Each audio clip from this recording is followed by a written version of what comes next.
to select a site for the UK's first spaceport. It was seen as a key requirement in the UK to meet our ambitious goal of taking 10% of the global space industry by 2030.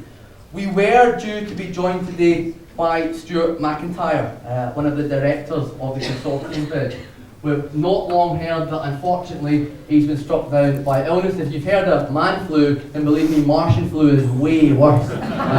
So we'll let him off for that. Kindly stepping in at the last minute, and we thank you for it, is Mark Hastings from South Ayrshire Council and a member of the Space Bid team. Please welcome Mark.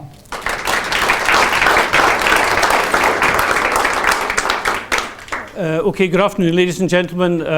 As the gentleman there has just said, I'm a poor substitute for Stuart, and that's not a request for a sympathy vote. I'll do my best to cover what Stuart would have covered. Spaceport's one of these opportunities that comes along probably once in a generation, and from an Ayrshire economic development point of view, this is something that deserves massive attention and massive effort to try and make sure that we can capitalise on this opportunity, which has, of course, a visitor and tourism dimension to it. Maybe just to start with the very basics, because I suspect quite a lot of people have heard of Spaceport but don't really know anything about what this thing is. There is a massive growth taking place within the space sector. I'm sure all of you can kind of imagine about things that go on in your own lives in terms of use of mobile phones, the internet, GPS. There's all sorts of technology solutions to everyday life that are coming down the track, but fundamentally all of them are fueled by space technology. It's already a very big industry in the UK, worth about £11 billion, currently employing about 35,000 people. For some reason, and I don't know who measured this, something like 1% of that current industrial footprint is north of Welwyn Garden City. Why Welwyn Garden City, I don't know, but basically Scotland has got some quite distinctive capabilities in relation to space already, but the opportunity is really in front of Scotland. There's some fantastic work being done at Strathclyde University on satellite applications, how they're used to deliver everyday life solutions. There's a company that some of you might have heard of in Glasgow called Clyde Space, who are one of the world leaders in what's called CubeSat technology. These are little 10 centimetre by 10 centimetre satellites that are a fundamental part of what's coming with the spaceport. The target is to capture 10% of the global space industry in the UK by 2030. And to put a number on that, it's about £40 billion worth of business, 100,000 jobs. This is being done as a collaboration with the US government. US government expect to gain something like 30% of that global industry. And the spaceport is one of a range of projects that the UK government are doing in collaboration with the US. Target is to have it up and running by 2018. So timescales aren't massive here. What is a spaceport? Well, fundamentally, it is a location from which horizontal takeoff craft can go up into very high altitude suborbital planes and in effect fire small scale satellites, small payloads of probably under 300 kilograms into orbit. It's a very low cost solution compared with what happens just now, and that will drive a whole new era of kind of competitiveness in terms of being able to put space technology into orbit.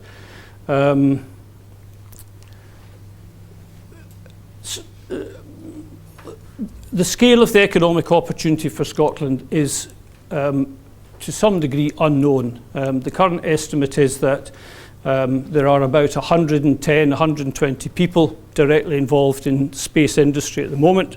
That could go to something like 3,000 jobs over the next 10 years or so. The fundamental thing that will drive that is winning the spaceport, because the spaceport naturally will draw in a lot of associated industry and research where people want to co-locate alongside the physical facility that can put kit into space. There's various phases of economic opportunity potentially coming here, from the construction of the spaceport itself and all the infrastructure that goes around that, from the operation of it. We believe tourism and education have got a big part to play in this. I'll say a bit more about that in a minute. And of course, it's a new stimulus for different types of enterprise formation and business growth. Where are we just now? Well, 2 weeks ago, the Department for Transport, who are running the bid process, published the results of a consultation on candidate sites across the UK. They had previously listed 8 sites, rather bizarrely, 1 in England, Newquay, 1 in Wales, Llanbedr, and 6 in Scotland. Now, what's happened very recently is that the result of their consultation has knocked out, if you like, Kinloss and Lossiemouth, 2 MOD bases. They're needed for operational RAF work, so they won't be in the bid.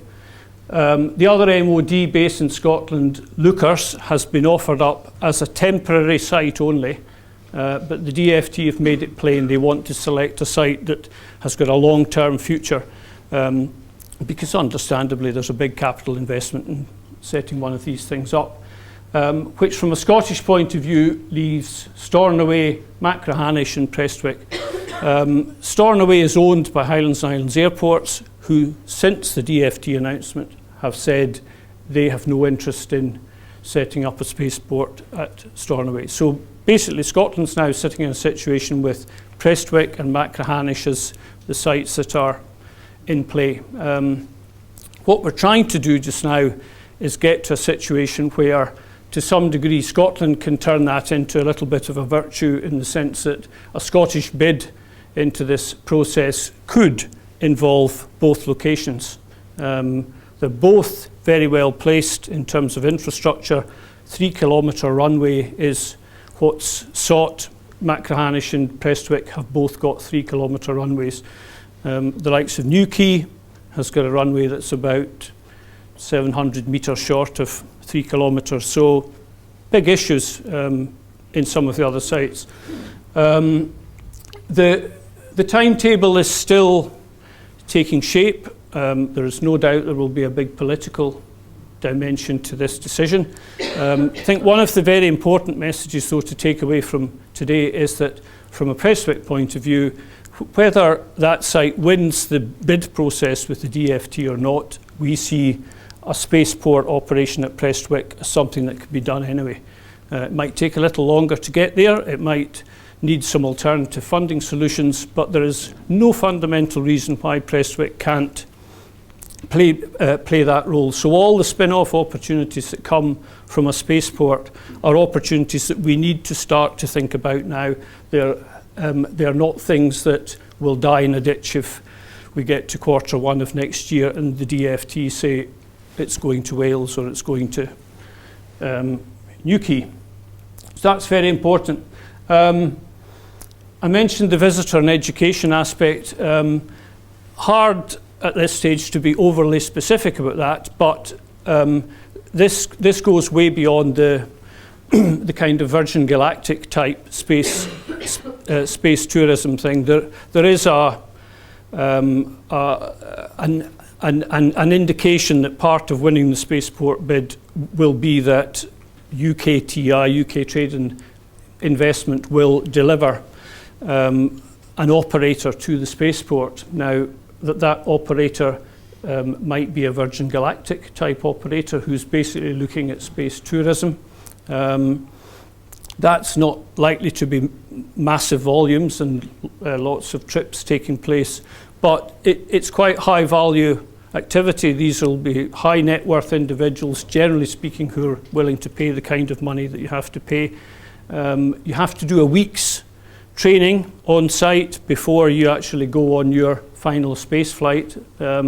So there are opportunities that play into the wider Ayrshire and Arran tourism operation. However, the very fact of having a spaceport is going some way towards having a new piece of tourism product, if you like, within the Ayrshire and Arran offering. Stuart and Ian Cochrane from the airport were out in the States in the new year, January, and we've already had some discussion with NASA about a collaboration with them in terms of visitor facilities and exhibits that could be brought over here from the NASA, mainly the Kennedy Space Center visitor facility that they've got. Space Florida, who are the space investment agency for the state of Florida, have also said they would be interested in a tourism collaboration with us here, as have the Astronauts Memorial Foundation. There are other product aspects that aren't spaceport related that could come into play here. We've had some discussion with the RAF Museum at Hendon, which is part of the Imperial War Museum, about the potential to borrow exhibits from their collections, but of course that means we have to have a facility, we have to have a place where these things can be put. Now, would that be a reworking of the current airport terminal? That's one option. Would it be the Palace of Engineering over at the Spirit aerospace site at the other side of the airport? Who knows? But all of this sort of stuff now needs to be factored into the thinking about the spaceport opportunity. I guess one of the other important things just to say is that spaceport on its own is unlikely to be economically viable and sustainable as a private venture for a considerable period of time. So by chasing the spaceport opportunity, this does not mean that Prestwick Airport will stop doing other things that it currently does or hopes to do. So it can still operate as a commercial airport, albeit that there are airspace management issues that need to be organised. They can still chase freight business and so on and so forth. So getting to a situation where a spaceport is an important part of a diversified range of revenue streams is a real key part of kind of getting, I suppose, commercial life back into Prestwick Airport, and on the back of that commercial life, see the airport return to private sector and draw in some of the private sector investment that this could attract. We are not saying Prestwick is the Scottish bid. What we are saying is we think it is absolutely fundamentally at the heart of that Prestwick bid, but it's not Prestwick versus Machrihanish. It's about how do we, everybody, Scottish Government, the agencies like Scottish Enterprise, the university sector, the tourism industry, how do we all get around a Scottish bid and demonstrate to the technical appraisal teams from the CAA and the Department for Transport, but also particularly to the politicians in Westminster. That's a key audience that there's a lot of work needs done on. That Scotland is the right place to put the spaceport.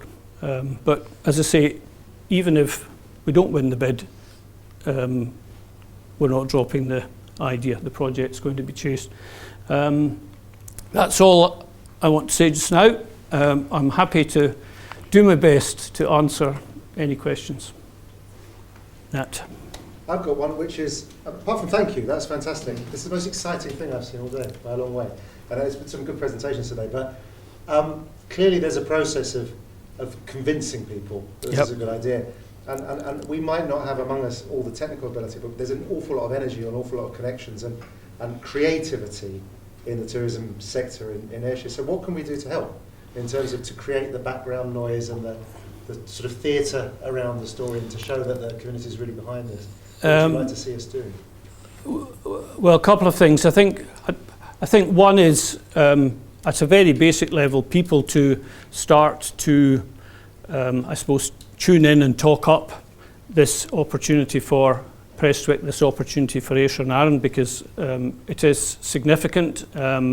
We are intending to hold a kind of business workshop, probably a half-day thing.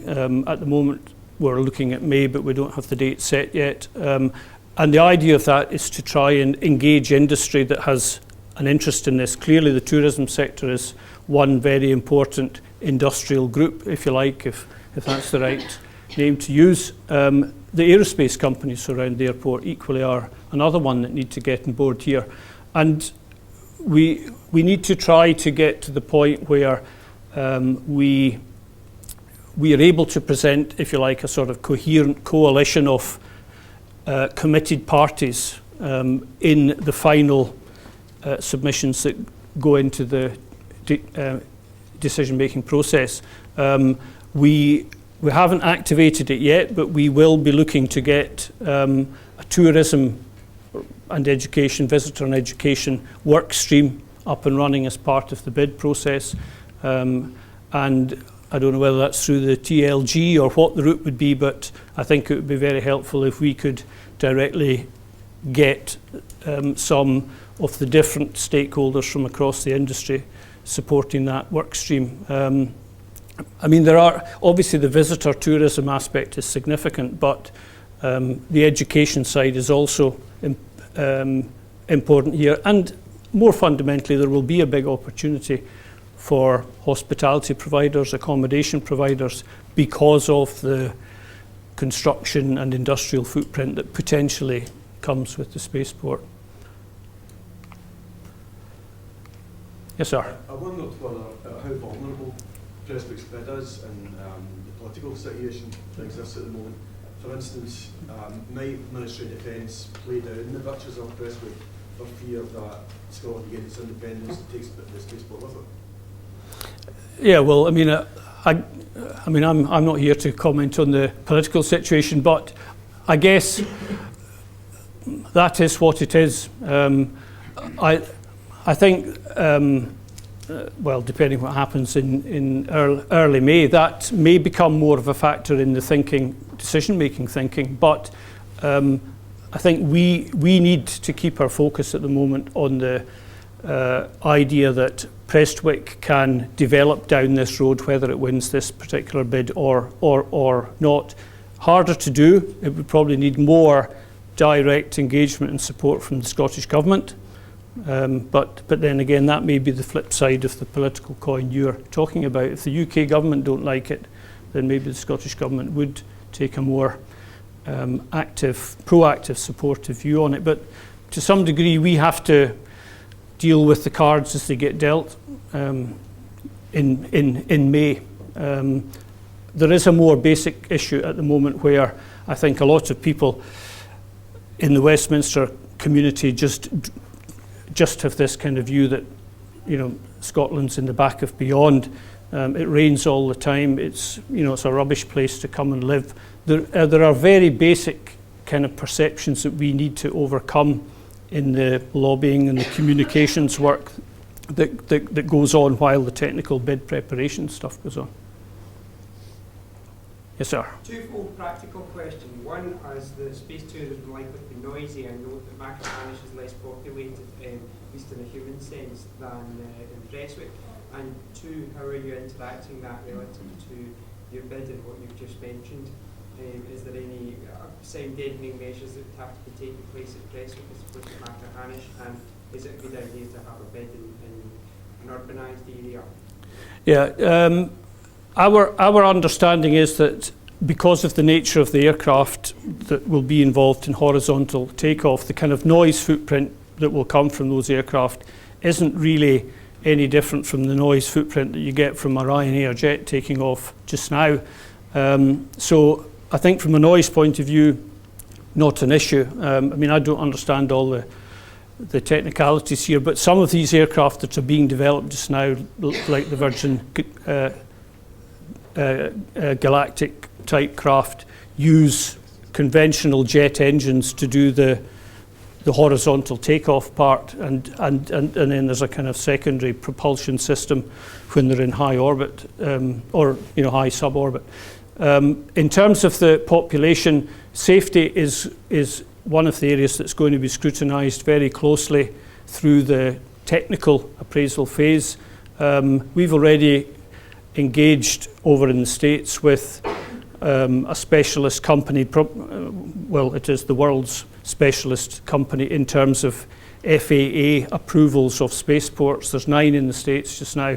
Their view is that Prestwick, without any question, offers the best mix of attributes of any of the sites in the UK.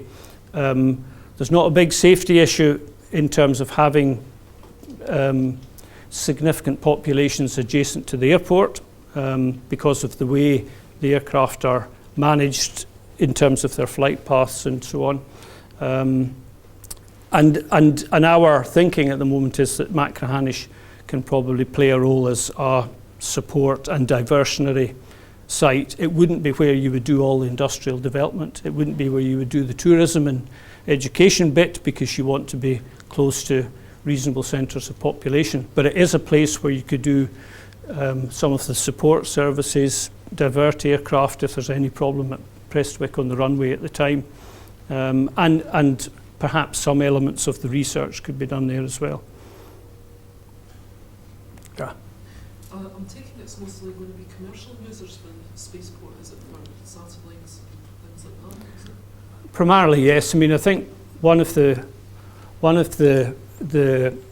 elements in this that we're currently working on with Scottish Enterprise is how do you build on the physical spaceport facility in terms of capturing more of the space industry into Scotland. So what you really want is to get to a situation where you can go to, say, telecoms companies, for talking sake, in the large volume emerging markets, India, the Far East, and in effect sell to them a turnkey solution where their satellites are designed, built, deployed, the data that streams from them is captured at ground stations adjacent to the spaceport. So it's more than just the kind of basic, spaceport / airport facility. So it's going to be a full backup. Yeah, that's the plan. I mean, a lot of the opportunity is ex-spaceport. It is about satellite design and satellite deployment and things that the airport / spaceport wouldn't do directly, but Scotland has got the potential to provide those kind of services. Why does it need a 3 kilometre runway if it's taking off vertically? No, it's taking off horizontally. All right, okay. It's going off. No, that's the whole point. I mean, currently, if commercial companies want to get satellites into space, it is a hugely expensive business, partly because it is rocket-based, old Russian rockets and so on, but because it costs so much to launch a rocket that can't be reused, the incentive is to have large-scale satellites that might have 40, 50, 60, 70 different functions on them, so they're very expensive to build, and obviously if they fail, the costs are phenomenal. The idea here is a plane, in effect, or something similar to a plane, takes off, goes up into high suborbit, fires smaller payloads, satellite payloads into orbit, comes back down, can be reloaded and sent back up again. So you can see how you get to a kind of quantum difference in terms of cost to deploy for space-related business activities from a horizontal takeoff solution. So, yeah. Well, sorry, it's not so much a question, it's a sort of comment with a question in it, but because I think this is really important. I mean, clearly, there are loads and loads and loads of opportunities here. Whether it's, providing support to all the various people come to build or, work on and so on. And it doesn't take much to think, any kind of operator worth their salt is going to be thinking all the time about opportunities that this brings. But there are also clearly seems to be an opportunity to sort of change the way people think about Ayrshire as a destination and really start to develop product. So, for example, just listening to your presentation, I'm thinking if there's a decent educational facility there for schools, it won't just be, you know, an attraction for Scottish schools within an hour's bus journey, but you know, you could see schools from all over the UK maybe wanting to come and have a residential visit to Ayrshire, which includes time at the spaceport. Yep. You can start imagining, well, you know, actually Ayrshire has historically got a history of science, engineering, the Scottish Enlightenment ideas. You could put together packages which involved, you know, coming to Ayrshire and really getting into the whole sort of context of absolutely. everything. So, you know, that's just in a few seconds of listening to you. So there's clearly opportunity to really creatively develop product which we can get behind and resource and so on. You sort of said there's a work stream coming online and we've got a bid in July. It strikes me there's not much time to really fast track some of that thinking. It would be just worth, you know, hearing people's ideas about how we could get that kind of product development and thinking up to a level where at least conceptually some of that could be feeding into the bid to show, I suppose, what would be different between us and Llanbedra and Newquay in terms of we're not just putting a spaceport in, but we're getting an entire community behind it to transform.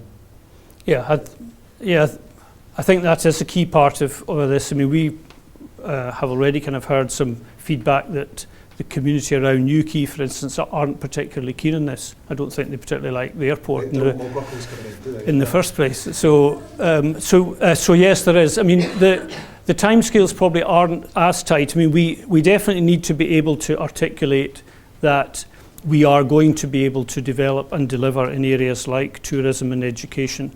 The July period is much more about the technical specification. You know, has Prestwick got all the attributes you need to get, well, it'll be a CAA approval, but it'll be to the same standards as a federal aviation approval. That's the kind of first stage.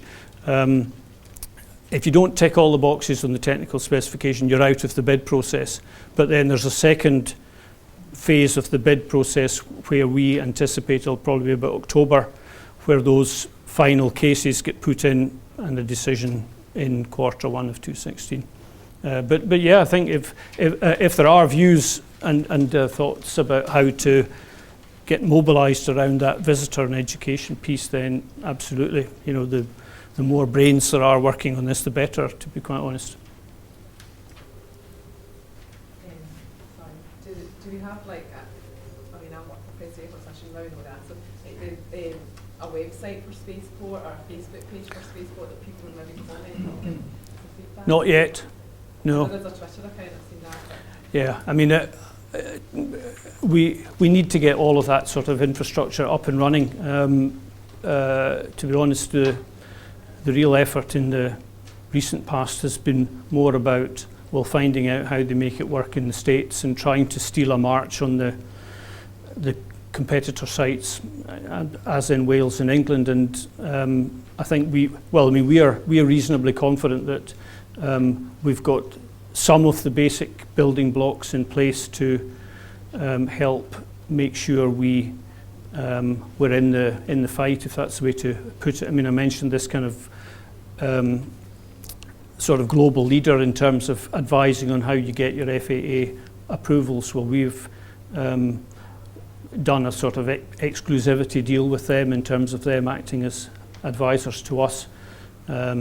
So that's kind of where we're at just now. We're trying to kind of secure the ground for Prestwick to go through this initial phase of technical work. But all of that stuff about making it easy for people to engage, to get information.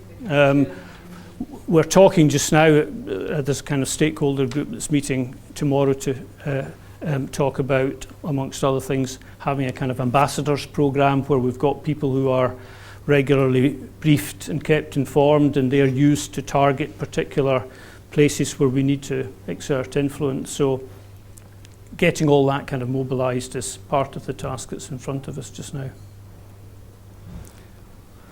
Anything else?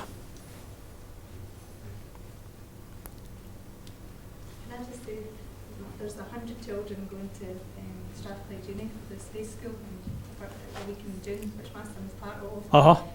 He's wanted to be a pilot and do aeronautical engineering, and listening to this I'm thinking, heading in the right direction. Hmm? You know, well, do you think that'll filter through to schools? Like, I know that Strathclyde Uni are doing that week, but do you think that information or that knowledge will filter through to the schools and younger kids as well? I would hope so.